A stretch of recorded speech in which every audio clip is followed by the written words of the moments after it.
It's cheesy, it's easy to make, and it's outright delicious. Mac and cheese may be your go-to comfort food, but have you ever stopped to wonder about its fascinating history and how it ended up on your plate? Well, get ready for a saucy tale that spans centuries and continents as we dive into the surprising origins of macaroni and cheese. So, grab a fork and get ready to dig in as we take a deep dive into this beloved classic.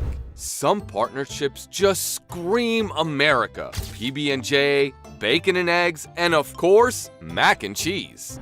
This classic dish represents two defining trends in American cuisine: the incorporation of dishes from other cultures and the industrialization of food for convenience and profit.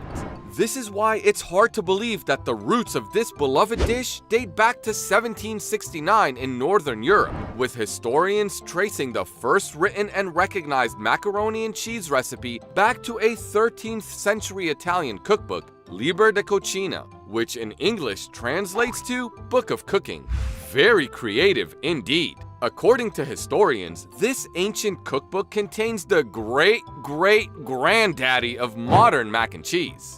This recipe calls for sheets of pasta to be cut into squares and tossed with grated Parmesan. Now, I know what you're thinking. Wait, isn't that just lasagna? Well, yeah, kind of. But give them a break. They didn't have a Food Network back then. Anyway, this simple recipe soon spread across Western Europe, slowly making its way to England. It wasn't until King Richard II's personal chef got his hands on the recipe that things really started to heat up.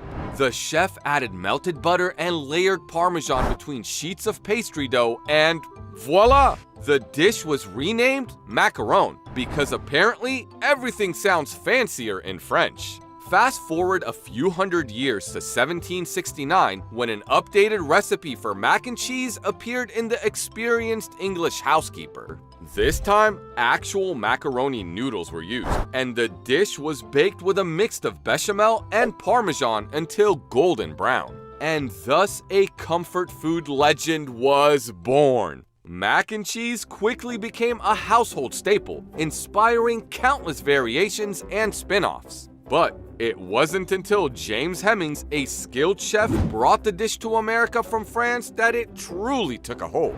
Hemings was the son of an enslaved woman and the owner of Thomas Jefferson's wife, Martha. Upon Jefferson's marriage to Martha, Hemings and his siblings became the founding father's property. But see, Hemings was far more than just a slave. He was also an accomplished chef and rare literate person of his time. His culinary skills and innovative approach to cooking helped to shape American cuisine as we know it today. When Jefferson was appointed minister to France from 1784 to 1789, Jefferson, being the foodie he was, decided to bring the 19-year-old Hemings along with him to train with the Parisian culinary elite. While in Paris, Hemings studied under the tutelage of master Parisian chefs and brought his newfound knowledge back to Jefferson's Monticello estate, where he created his own version of mac and cheese, which he referred to as macaroni pie. Now, there's not much concrete evidence to suggest that Hemings was the one who introduced mac and cheese to America as we know it. However, it's definitely a possibility since it was a staple dish in Jefferson's culinary repertoire. And who knows, maybe Hemings did whip up a mean mac and cheese and serve it to the founding fathers himself. Sadly, before we get to the bottom of this mystery, Hemings died of alcohol poisoning. Now, as the years went by, the original French version of the dish underwent a cultural transformation that was easily traceable in the many cookbooks published in England and the US. No longer was it a foreign delicacy with a fancy Italian name. It became a standard everyday meal that everyone could enjoy. In fact, it was so commonplace that many cookbooks just called it macaroni without any fancy flourishes. But for those who wanted to jazz things up a bit, there were always the Frenchified titles like To Dress Macaroni à la Sauce Blanche from the classic Southern cookbook, The Carolina Housewife. It sounds fancy, but really, it's just mac and cheese with a creamy white sauce. Sadly, the dish's Italian origins were slowly but surely fading into obscurity. Entries for Italian macaroni were no longer referring to mac and cheese. Instead, they were talking about pasta dishes with stewed beef and tomatoes. Then rolled around the 1800s. Back then, mac and cheese was reserved for the fancy folk at the top of the social ladder. But as the working class grew during the 1800s, nutritionists and public policymakers realized they needed to find an economical way to feed the masses. And boy, did they find a great solution to that problem, or what? See, until the late 1800s, American pasta was made from low-protein grains and lacked the chewiness and flavor of Italian pasta.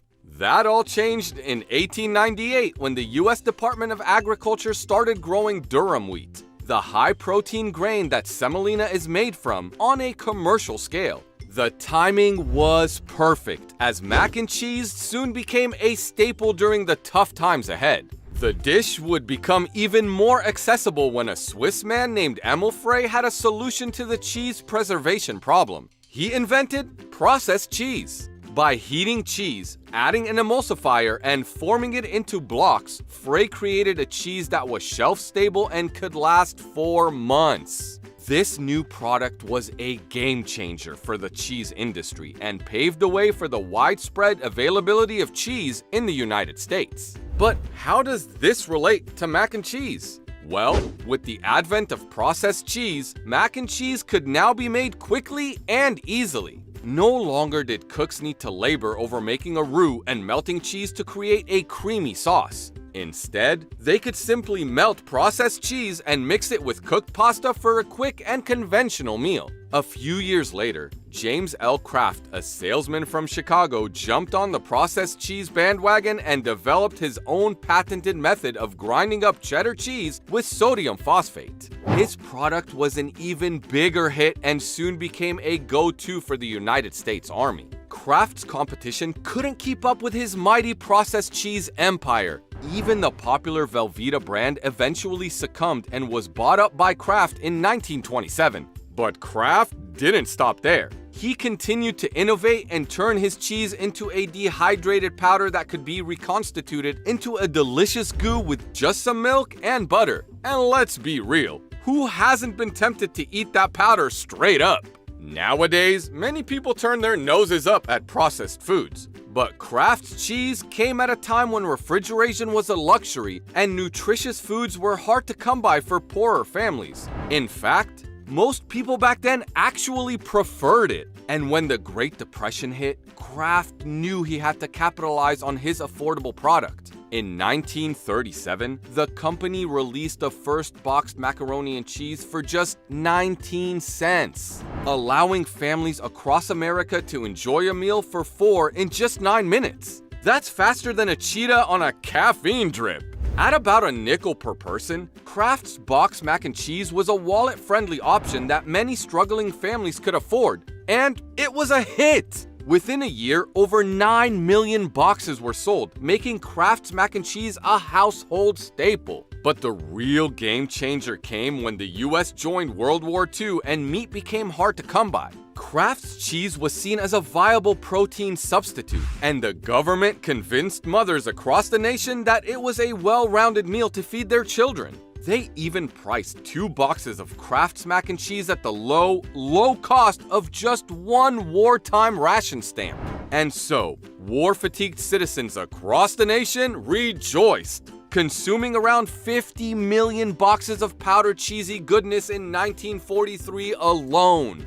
That's a lot of mac and cheese, enough to make even the biggest cheese lover lactose intolerant.